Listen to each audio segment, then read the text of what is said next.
Ooh, back at the OG setup. If you recognize this background, you're honestly a real one for sticking through a crazy content evolution. But what we'll be talking about today is how often you should be training muscle groups. Well, first off, at least 2 times a week. If you're not training every single muscle at minimum twice a week, you are missing out on massive gains.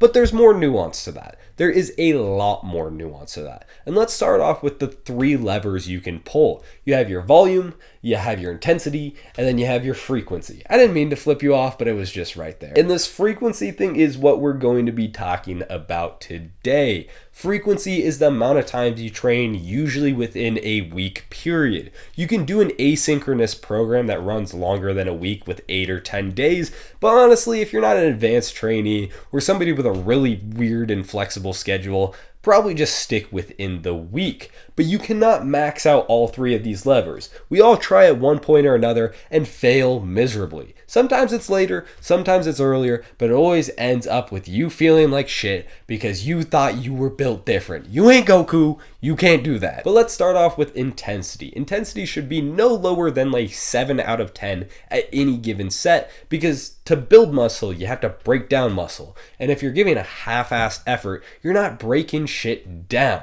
So that is a baseline to start off with. You can obviously crank it to a 10, but not everything can be at a 10 and you maintain high volume. Volume dictates how often you can go. Higher volume means longer recovery periods. Longer recovery periods means you have to wait longer with your frequency. And frequency, if you have higher frequency, you need lower. Yeah, what's up? What the fuck is going on? I'm making videos. What? What's with all the lights? You have to light shit. You're a horrible human being. I couldn't fit any more in the pan. Trash of earth. Yeah, okay. If you want, hey, don't touch shit. I'll go make a panda run if you want to pay for it.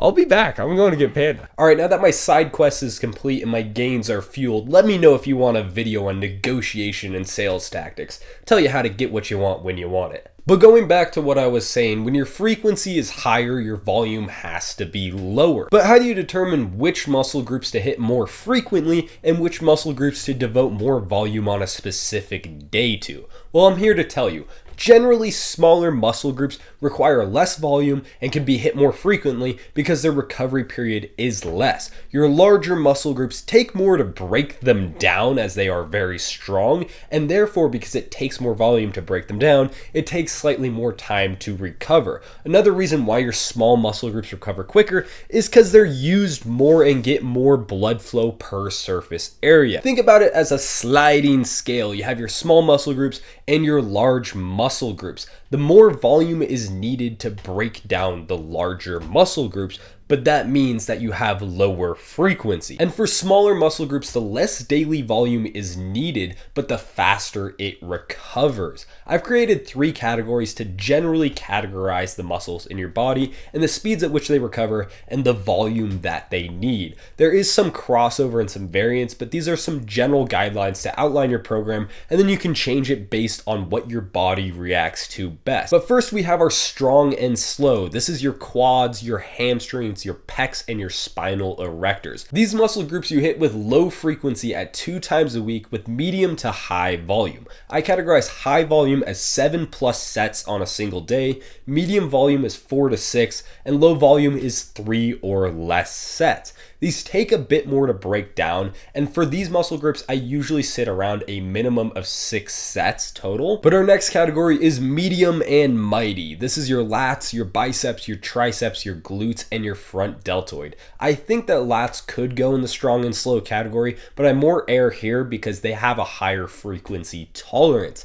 These ones I say you can hit 2 to 3 times per a week with medium to low volume. Something I'm incorporating recently is more frequency with lower volume for my biceps, triceps, and lats. I'm doing pull-ups 4 times a week and I'm hitting arms 3 times a week, just reducing the volume slightly so my stimulus is more on a repeated basis versus it being 2 big spikes a week of higher volume. Our final category is small and speedy. This will be your neck, your forearms, your calves, your side and rear delts, and finally your abs. I recommend hitting these 3 to 4 times a week on low volume. That's around 3 sets. Something like your abs you could honestly hit every day, but it just falls into this category. Because these small muscle groups recover quickly, they also break down quickly, so you don't need much stimulus. I love pairing my small and speedy exercises with my medium and mighty and my slow and strong exercises.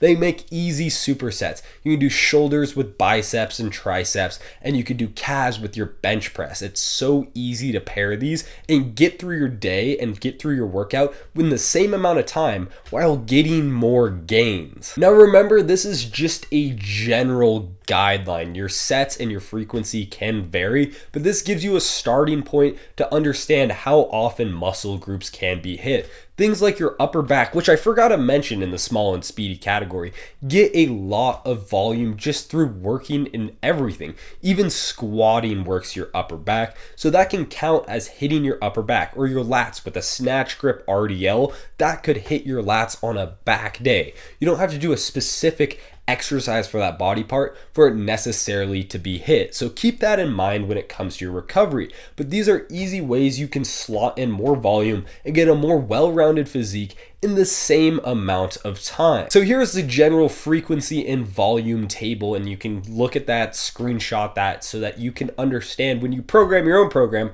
or use one of my programs why you hit these muscles this many times a week. Honestly, you can sneak in a lot more volume than you think you can. You just have to be economical with your supersets and hope somebody's not on the machine that you need to use. I hope you can use this to get even more gains, and if you need to remember a simplified explanation, the smaller the muscle group, the more often you can hit it. The larger the muscle group, the more volume is required, and the less often you can hit it. Let me know down in the comment section below if this helped at all for understanding programming for muscle building. Like and subscribe if you enjoyed. Let me know what other videos you want to see, and see you guys.